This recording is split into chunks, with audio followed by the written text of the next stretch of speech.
বিরাট এক খুশির খবর আছে স্যার। খুশির খবর? জি স্যার, বলেন মিষ্টি কোনটা খাবেন, কাঁচাগোল্লা না চমচম? আপনার মেয়ের কি মেডিকেলে চান্স হয়েছে? স্যার, তার চেয়েও বড় একটা খুশির খবর আছে। আপনার মেয়ের মেডিকেলে চান্স হওয়ার চেয়েও বড় খুশির খবর? স্যার, আমার ভাতিজা এই ব্রাঞ্চের ম্যানেজার হয়ে আসতেছে। কি বলছেন? হ্যাঁ স্যার। এই ব্রাঞ্চে যে ম্যানেজার নতুন বদলি হয়ে আসছেন উনি আপনার ভাতিজা? জি স্যার, কেন আপনি জানেন না? আর জানবেন কিভাবে? আমি তো এই বিষয়ে আপনাকে কিছু বলিই নাই। না, এই ব্রাঞ্চে যে নতুন ম্যানেজার বদলি হয়ে আসছে সেটা আমি জানি, কিন্তু উনি যে আপনার ভাতিজা এই বিষয়টা আমি জানতাম না। স্যার, এখন তো জানলেন। বলেন স্যার, মিষ্টি কোনটা খাবেন? আমার মতো সামান্য একজন পিয়নের ভাতিজা কিনা স্যার এই ব্রাঞ্চের ম্যানেজার, এইটা কি চারটি জানি কথা? একবার ভেবে দেখেন স্যার। নিশ্চয়ই এটা অনেক বড় এবং খুশির একটা নিউজ। স্যার, এখনো কিন্তু বললেন না মিষ্টি কোনটা খাবেন। আগে আমি একটু খোরশেদ সাহেবের সাথে কথা বলে নিই। ওনার সাথে আমার কালকেও কথা হয়েছে, উনি কিন্তু একবারও বলেননি যে উনি আপনার ভাতিজা। ও, বলে নাই না? না, উনি আমাকে এ বিষয়ে কিছু বলেননি, বরং উনি আমাকে বললেন এই এলাকায় উনি একদম নতুন, ওনার এখানে কেউ নেই, আমি যেন ওনাকে গাইড করে রাখি। আপনি এখানে এত বছর ধরে চাকরি করছেন, সব কিছু চেনেন জানেন, উনি আমাকে এমন কথা কেন বললেন সেটাও বুঝতে পারছি না। স্যার, আমার ভাতিজা তো কত বড় মাপের মানুষ, কত জিনিস নিয়ে ব্যস্ত থাকে। আর চাচা যে এই ব্রাঞ্চে চাকরি করে এইটা সে জানে, হয়তো স্যার বলতে ভুলে গেছে। না, সেটা হতেই পারে, হতেই পারে। আমি আপনার কাছ থেকে না, বরং ওনার কাছ থেকে মিষ্টি খাবো। আমি খোরশেদ সাহেবকে এখনই একটা কল করছি। জি স্যার, যেটা ভালো মনে করেন স্যার।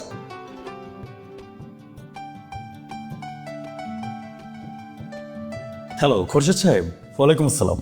জি আমি ভালো আছি, আপনি কেমন আছেন? আপনি ছোট্ট করে একটা কথা আমার কাছ থেকে লুকিয়েছেন। আরে না না, সিরিয়াস কিছু না। আমি জানতে পারলাম আপনার নিজের চাচা নাকি এই ব্রাঞ্চে জব করেন, আপনি তো সেটা আমাকে বলেননি।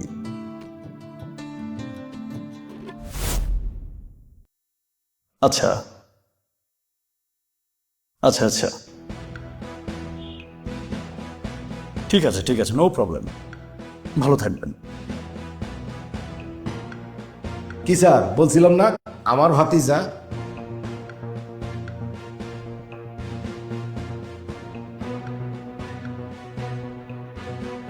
ঠিক আছে সেলিম সাহেব, আপনি এখন যান, আপনার কাজগুলো করুন, আমার কিছু কাজ আছে, আমি পরে কথা বলবো। স্যার, মিষ্টি নিয়ে আসবো না নাকি স্যার আমার ভাতিজা এসে আপনার মিষ্টি খাওয়াবে? এখন একটু কাজ আছে, বললাম তো, আপনি আসুন। জি স্যার, আসসালামু আলাইকুম। সেলিম সাহেব, স্যার, আসলে আপনাকে ব্যাপারটা কিভাবে বলবো বুঝতে পারছি না। কি হয়েছে স্যার, কি বলবেন বলেন।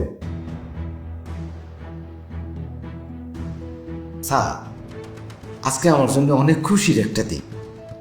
সকালে যখন জানতে পারলাম আমার ভাতিজা এই ব্রাঞ্চের ম্যানেজার হয়ে আসতেছে, তারপর থেকে আমার চেয়ে সুখী মানুষ দ্বিতীয়টার এই পৃথিবীতে নাই।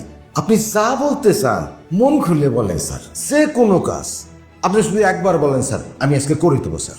অ্যাকচুয়ালি একটু আগে যে খোরশেদ সাহেবকে আমি কল করলাম, উনি আমাকে বললেন এই ব্রাঞ্চে ওনার কোনো চাচা আছে কি না সেই বিষয়ে উনি নিশ্চিত নন, তবে ওনার বাবার পরিচিত কেউ এখানে থাকলেও থাকতে পারে। ছোটবেলা থেকে উনি নাকি খুব বেশি গ্রামে যাননি, তাই অনেক আত্মীয় স্বজনকে উনি নাকি ঠিকভাবে চেনেন না। উনি আপনার পরিচয়ের ব্যাপারে নিশ্চিত নন। স্যার, এই কথা বলছে? যদি সত্যি সে ছোটবেলা থেকে শহরেই মানুষ হয়ে থাকে বা গ্রামের কোনো আত্মীয় স্বজনের সাথে তার যোগাযোগ না থাকে। 2 বছর আগে শীতেও খুরশেদ আমার বাড়ি থেকে ঘুরে গেছে। ওর শাশি ওরে কত আদর যত্ন করে পিঠাপুলি খাওয়াইলো, আমি ওরে নিয়ে সারা গ্রাম ঘুরে বেড়াইলাম। এইটা সত্য যে ও ছোটবেলা থেকে শহরে মানুষ হয়েছে, কিন্তু আমি তোর আপন চাচা। মানুষের কাজে যত ব্যস্ততাই থাকুক, রক্তের সম্পর্ককে কেউ ভুলে যেতে পারে স্যার? সেলিম সাহেব, আপনি প্লিজ কষ্ট পাবেন না। আমি এজন্যই আপনাকে এই ব্যাপারটা জানাতে চাচ্ছিলাম না, কিন্তু হঠাৎ করে মনে হলো এই ব্যাপারটা যদি আমি আপনাকে না বলি, তাহলে আপনি সারাটা জীবন একটা ভুলের উপর দাঁড়িয়ে থাকবেন। যে ভাতিজা কিনা আপনার পরিচয় দিতে খুব বেশি স্বাচ্ছন্দ্য বোধ করে না, সেই ভাতিজাকে নিয়ে এত বেশি খুশি হওয়ার কি সত্যি কোনো কারণ আছে? অবশ্যই আপনার পরিচয়ে না দিয়ে খোরশেদ সাহেব এখানে একটা অপরাধ করেছে, কিন্তু ছোট্ট একটা অপরাধ কিন্তু এখানে আপনারও আছে। স্যার, আমার এখানে দোষ আছে? জীবনে চলার পথে কখনো না কখনো আমরা সবাই আমাদের চেয়ে বেশি প্রভাবশালী বা বেশি সম্মানীয় আত্মীয় স্বজনদের নাম মুখে বলে বেড়াই, যে আমি অমুকের অমুক। অমুকের নাম শুনেছেন? সে কিন্তু আমার খুব কাছের লোক। অমুকের কাছে গেলে সে কিন্তু আমাকে ফিরিয়ে দেবে না, সে আমার খুবই ঘনিষ্ঠ মানুষ, আমার নিজের আত্মীয়। এই কথাগুলো বলে আমরা কিন্তু আমাদের নিজেদের সম্মান বাড়ানোর চেষ্টা করি। প্রভাবশালী কোনো আত্মীয়ের নাম বলে আমরা নিজেদেরকে অনেক বড় জাহির করতে চাই, কিন্তু ঠিক একই সময়ে অপরদিকে সেই প্রভাবশালী আত্মীয়টি হয়তো আমাদের পরিচয় দিতে খুব বেশি স্বাচ্ছন্দ্য বোধ করেন না। এখানে আমরা যদি কেবল সেই প্রভাবশালী আত্মীয়ের দোষ ধরে বসে থাকি, সেটা কিন্তু আমাদেরই ভুল হবে। এই একই দোষে কিন্তু আমরাও দোষী। আপনারই আরেকজন ভাতিজা রাজমিস্ত্রির কাজ করে। আপনার সেই ভাতিজা কিন্তু অফিসের দেয়াল ঠিক করার জন্য আমাদের অফিসে এসেছিল। সেদিন তার মুখ থেকেই জানতে পারি যে সে আপনার ভাতিজা। আচ্ছা সেলিম সাহেব, আপনি কেন কোনোদিনই আপনার সেই ভাতিজার পরিচয়টা আমার কাছে দেননি বলুন তো? আপনিও কিন্তু আপনার এমন ভাতিজার পরিচয় দিচ্ছেন যে পদমর্যাদায় আপনার চেয়ে অনেকটাই উপরে আছে। আপনি, আমরা সবাই যেমন আমাদের চেয়ে প্রভাবশালী মানুষের পরিচয় দিতে বেশি স্বাচ্ছন্দ্য বোধ করি, ঠিক একইভাবে হয়তো আপনার সেই ভাতিজাও তার যে চাচা তার চেয়ে পদমর্যাদায় অনেক বেশি এগিয়ে আছে, তার পরিচয় দিতে বেশি স্বাচ্ছন্দ্য বোধ করবে। যে অফিসে তিনি ম্যানেজার হিসেবে বদলি হয়ে আসছেন, সেখানে সামান্য একজন কেরানির চাকরি করে তার চাচা, এটা হয়তো সে স্বাভাবিকভাবে নিতে পারছে না। সত্যি কথা বলতে আমরা সবাই কিন্তু এই একই অপরাধের অপরাধী। জি স্যার, বুঝতে পারছি। সেলিম সাহেব, আপনি একদমই মন ছোট করবেন না। মন ছোট করবার মতো এখানে কিছু হয়নি। এরকম পরিস্থিতিতে আমরা সবাই জীবনে কখনো না কখনো তো পড়েছি। তবে আমার কাছে যেটা মনে হয় যে আপনার সম্মান বাড়ানোর জন্য আপনার উচ্চপদস্থ ভাতিজার পরিচয় দেবার কোনো দরকার নেই। গত 20টা বছর যাবৎ আপনি এই অফিসে চাকরি করছেন। এই 20টি বছরে খুব কম মানুষই আছে যারা অভিযোগ করতে পেরেছেন যে আপনি আপনার কাজটা ভালোভাবে করেননি বা আপনি কোনো অপরাধ করেছেন। এই গত 20 বছরে আপনি সবার চেয়ে কম ছুটি নিয়েছেন। সবার প্রথমে অফিসে এসেছেন আর অফিস থেকে গিয়েছেনও সবার শেষে। এক কথায় বলতে গেলে আপনি কিন্তু এই অফিসে আমার অন্যতম একজন পছন্দের মানুষ। আর শুধু আমার না, এই অফিসের প্রত্যেকটা মানুষ আপনাকে প্রচণ্ড পছন্দ করে।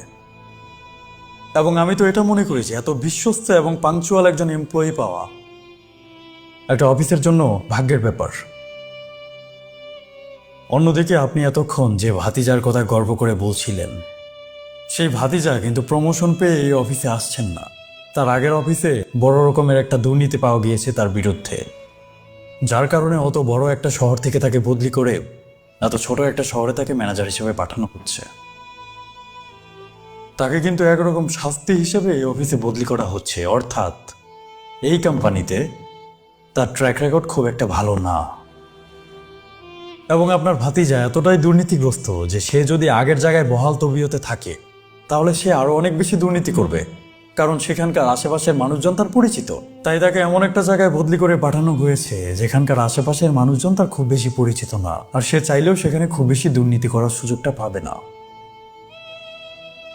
তাহলে যে মানুষটার কথা আপনি এত গর্ব করে বলছেন, সে মানুষটা আমাদের কাছে খুব বেশি সম্মানীয় না।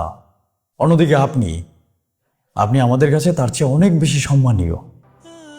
আপনি গত 20 বছরে আপনার কাজের দ্বারা আমাদের কাছ থেকে, এই কোম্পানির কাছ থেকে সেই সম্মানটা অর্জন করে নিয়েছেন। আপনার নিজের পরিচয়টা আপনার জন্য যথেষ্ট। হতে পারে আপনার ভাতিজা আপনার পরিচয় দিতে খুব বেশি স্বাচ্ছন্দ্য বোধ করে না, কিন্তু আমি আপনাকে নিজের চাচা হিসেবে পরিচয় দিতে স্বাচ্ছন্দ্য বোধ করি। চাচা, আপনি আমাকে চাচা বললেন স্যার? আজ অনেক বছর যাবত আপনাকে এই অফিসে দেখছি। আমি যখন প্রথমে এই অফিসে বদলি হয়ে আসি, অনেক কাজ করতে আমার সমস্যা হচ্ছিল। আপনি সব আমাকে হাতে ধরে বুঝিয়ে দিয়েছেন। সেই থেকে আজ পর্যন্ত যে কোনো প্রয়োজনে, যে কোনো সমস্যায় প্রত্যেকটা মেম্বারের মাথার উপর কিন্তু আপনি ছায়া হিসেবে ছিলেন। আমি আপনাকে সবসময় চাচা বলেই ডাকতে চেয়েছি, কিন্তু অফিসিয়াল অনেক বাধ্যবাধকতার কারণে হয়তো সেটা হয়ে ওঠেনি। কিন্তু এই মুহূর্ত থেকে আমি আপনাকে চাচা বলেই ডাকতে চাই। এমনকি আপনার নিজের ভাতিজা যখন এই অফিসে বদলি হয়ে আসবেন, তিনিও দেখবেন যে তার চেয়ে উচ্চ পদস্থ কর্মচারী আপনাকে চাচা বলে ডাকছেন, আপনাকে চাচা বলতে গর্ববোধ করেন। তাতে যদি অফিসিয়াল কোনো নিয়ম ভাঙা যায়, ভাঙা যাবে, আমার কিছু যায় আসে না। আজ আপনি অফিসের প্রত্যেকটা মেম্বারকে চিৎকার করে বলবেন যে আমি আপনার ভাতিজা। পুরো অফিসকে আমি আমার পক্ষ থেকে মিষ্টি মুখ করাবো। আপনি যান, এক্ষুনি মিষ্টির ব্যবস্থা করুন। চাচা, যাচ্ছেন না যে?